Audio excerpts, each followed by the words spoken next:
প্রিয় বন্ধুরা, চ্যানেলটি সাবস্ক্রাইব করে পাশে থাকবেন। অবশ্যই যদি ভালো লাগে চ্যানেলটি সাবস্ক্রাইব করে নেবেন।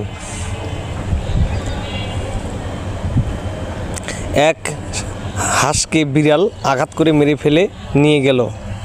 হঠাৎ হাঁস লাফে উঠে বিড়ালকে লাথি মেরে ছুরিটা নিয়ে বিড়ালকে গাছের সাথে বেঁধে রাখলো। এরপর ছুরিটা ধার দিতে লাগলো।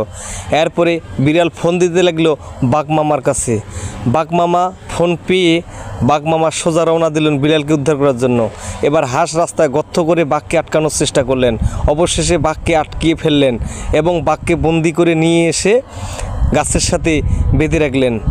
এরপরে বাঘ ফোন দিলেন রয়্যাল বেঙ্গল টাইগারকে। রয়্যাল বেঙ্গল টাইগার শুনে আবার রয়্যাল বেঙ্গল টাইগার আক্রমণ করার জন্য আসলো। হাঁস আবার প্রতিহত করে আবার রয়্যাল বেঙ্গল টাইগারকে বন্দি করে নিয়ে এসে আবার গাছের সাথে বেঁধে রাখলেন।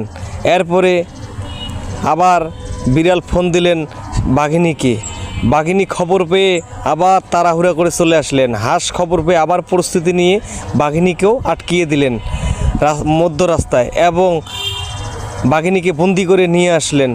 বাঘিনীকেও গাছের সাথে বেঁধে রাখলেন এবং সবাইকে কেটে রান্না করে মশলা দিয়ে সুন্দর করে রান্না করে চিবিয়ে চিবিয়ে হাঁস খেতে লাগলেন।